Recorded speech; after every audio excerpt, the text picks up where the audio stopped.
Hi, this is Professor Arujo with important notes on Learning Objective 3 in Chapter 1. This particular objective introduces us to the financial statements that are very important to understand in accounting. For our purposes here, we focus on the very first three financial statements that are introduced to us. The fourth one is something that we will be looking at in Accounting 102. If you were to continue the course, we look at it in more detail. Okay. The most important uh, to understand is that the income statement is the very first one that we are going to be reviewing. And it's the only statement that tells us whether the company had a profit or a loss for the period of time. After the income statement, we'll be looking at how much of the profit has been retained in the company for future use.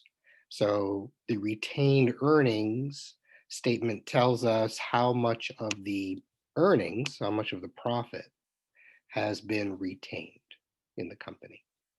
And lastly, we're going to be looking at the balance sheet. The balance sheet gives us a summary of the company's assets, liabilities, and stockholders' equity as of a particular day. Okay. So first things first, let's take a look at the income statement. It's important to understand and note all of these because you'll be preparing these very shortly. Again, the income statement is the very first statement that's prepared and looked at.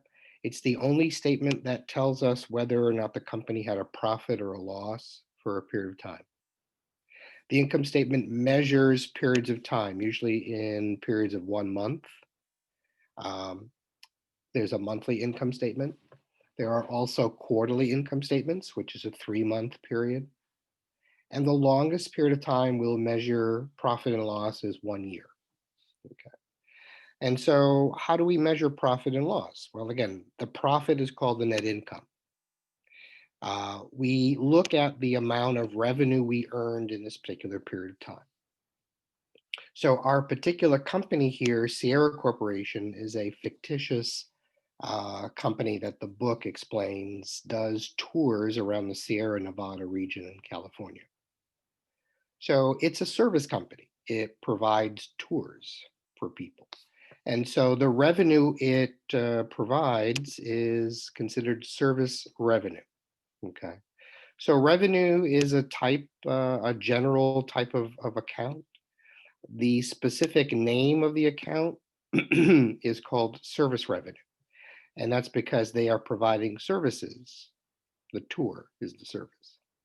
So for the month of October, so from October the 1st through October 31st of 2017, this company earned $10,600 of service revenue, which basically means the customers gave them $10,600 for tours in the month of October. Okay.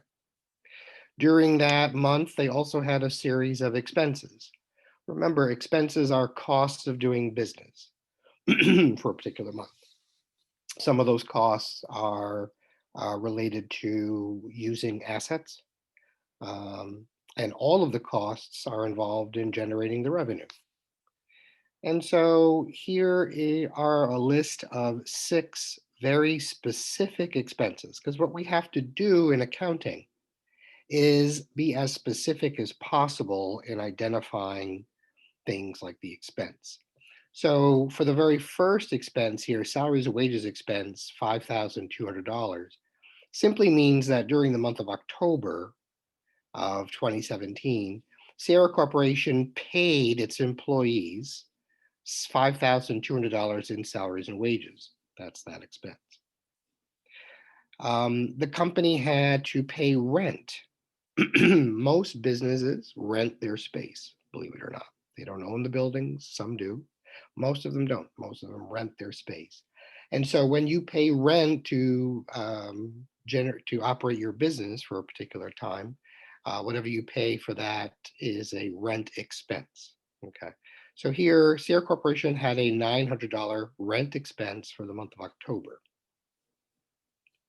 Sierra Corporation used a whole bunch of supplies to help them perform their tours.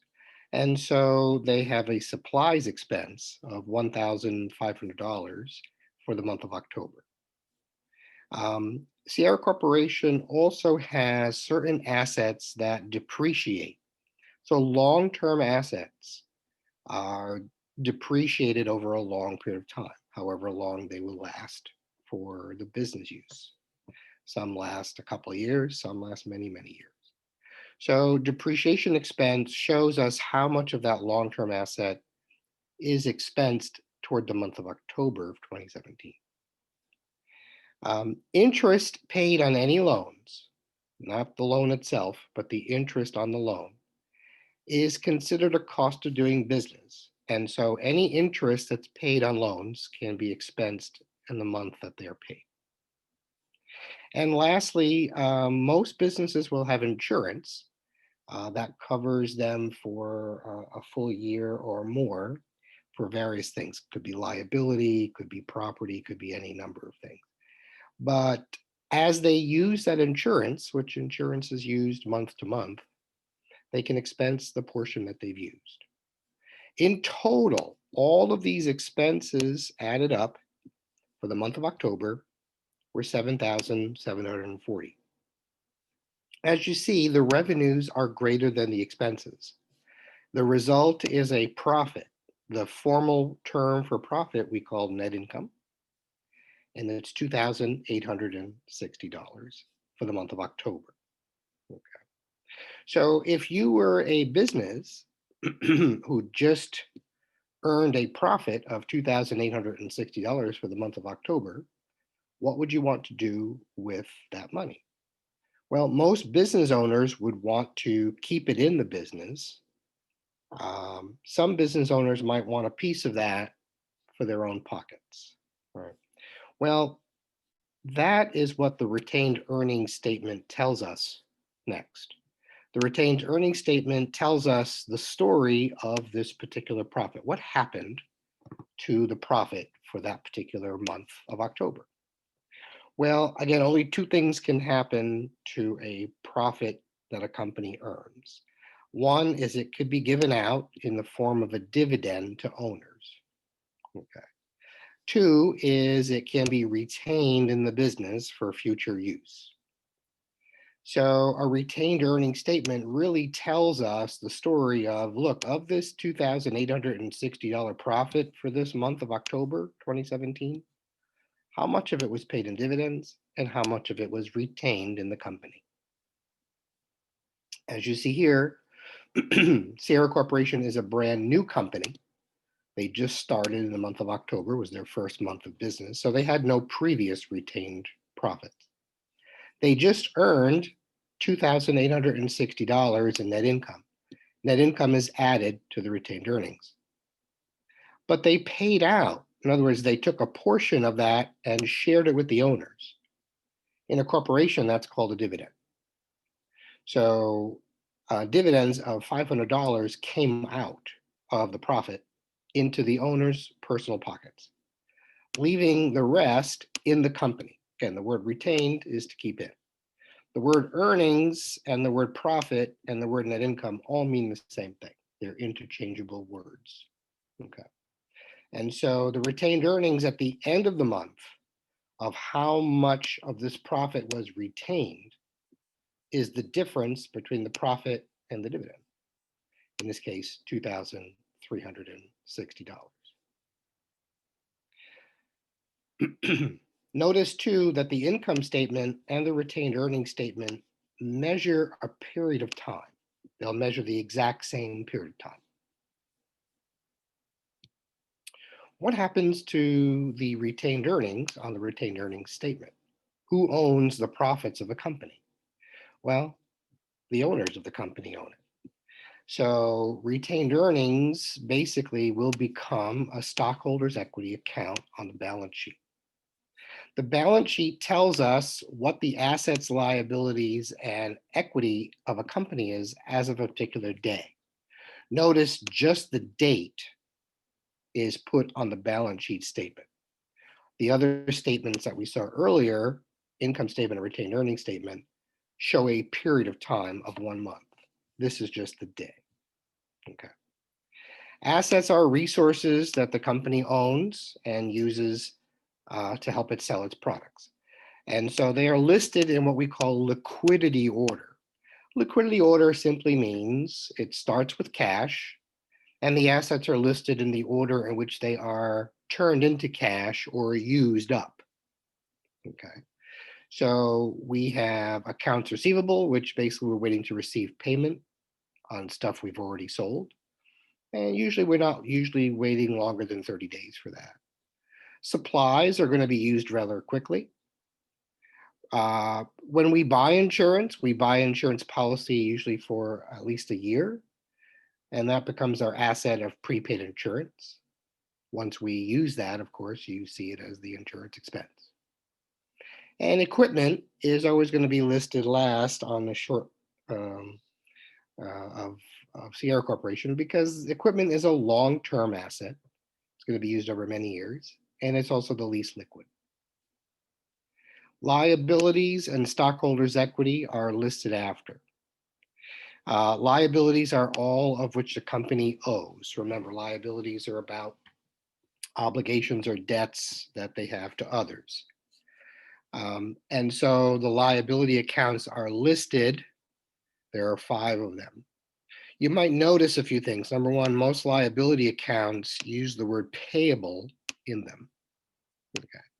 And that's a hint for you. Whenever you see the word payable in an account title, you're 99% sure it's going to be a liability. Okay. Notice that there's one that doesn't have that.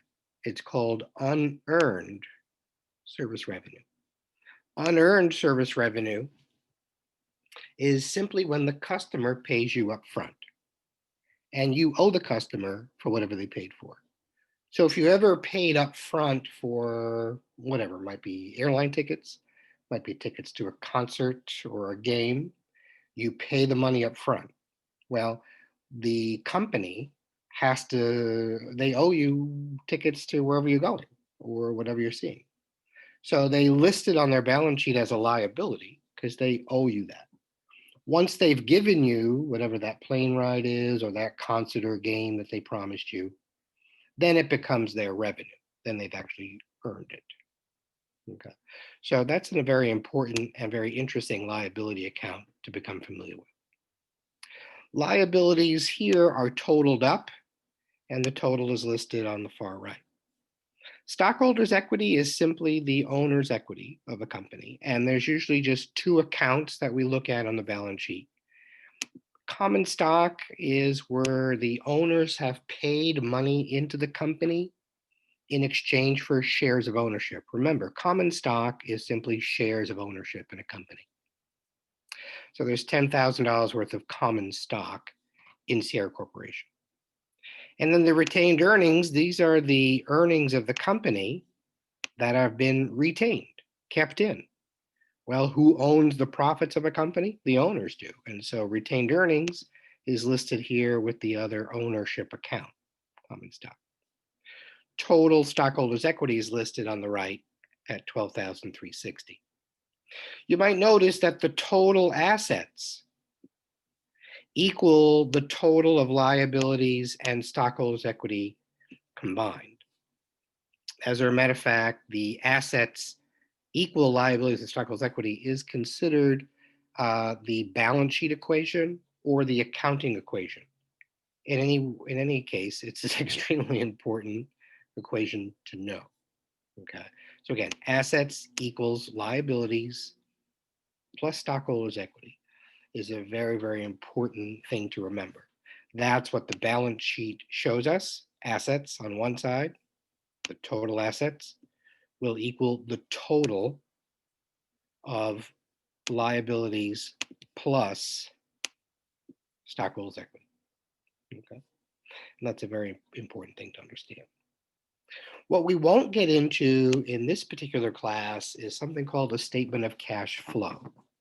But it does just tell you very briefly that the statement of cash flow is a very important financial statement that is used in accounting. And it simply tells us where the company gets cash and how it uses cash. At the very end, you will see the cash on the cash flow statement. The ending balance of cash on the cash flow statement is listed on the balance sheet as the balance in cash. So there are connections to all of the statements that you just see. Okay. But the statement of cash flow will be dealt with in very good detail in Accounting 102. Okay. So when net income happens in a given period of time, it's because there's more revenue than expenses. Okay. And the time period that's usually measured is a month. That's the shortest time period we measure. The longest time period we measure is a year. Okay. That's for net income.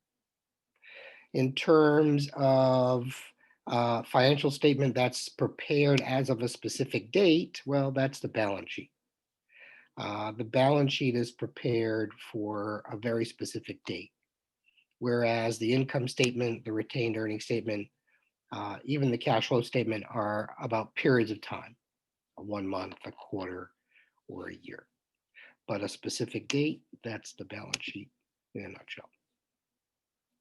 This particular part of the chapter ends with a Doit exercise that is listed on Wiley Plus.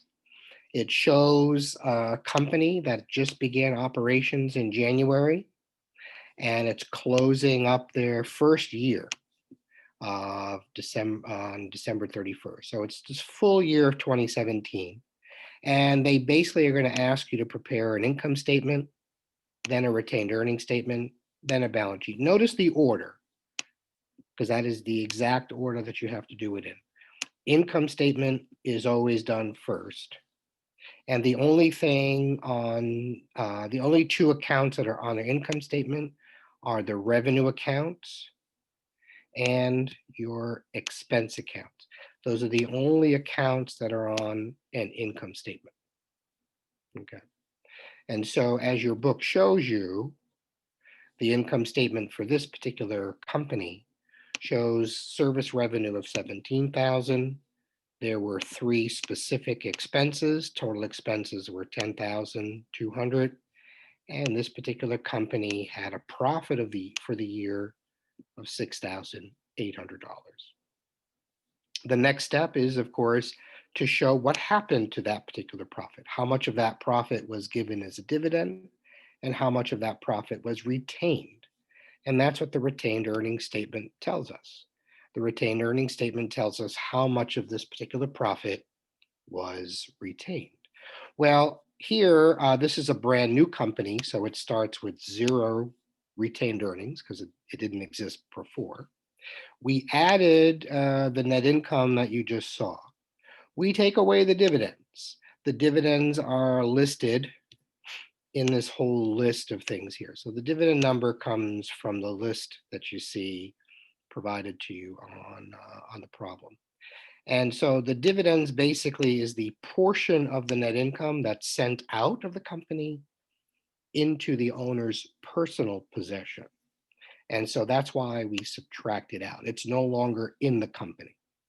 Well, what is in the company is retained earnings. Remember, the word net income, profit, and earnings all mean the same thing. So of this $6,800 of income or profit, 6,200 were retained in the company, kept in the company. Okay. And then the last thing they ask you to do is a balance sheet. Balance sheets start with assets. And so it's important to identify asset accounts. Cash is an asset account. Accounts receivable is an asset account. Supplies is an asset account, and equipment is an asset account. Now, I listed those in the order in which they would show on a traditional balance sheet. But your goal is to identify what accounts are specifically assets, and then you would list them in the order. That's why you need your book That's why you need examples of balance sheets when you do this. So notice those four accounts that I noted are listed and totaled $23,200 of total assets. Then we list, as you see, the liabilities are next. Liability accounts include the accounts payable and the notes payable. Then we will do the stockholders' equity accounts, and there are two of them. Common stock, that account, plus the retained earnings. Now there's a question mark here because we had to figure out what it was from the retained earnings statement. So this question mark can be answered by the retained earnings statement that you just did. And so here your liabilities are listed first. Stockholders' equity accounts, including retained earnings, are listed. This $6,200 came from the retained earnings statement that you just saw. Total liabilities are here. Total stockholders' equity is here. Added together, as you see, they equal the total assets, which is what the balance sheet would do. Again, the balance sheet is as of a specific date. And basically, you're done.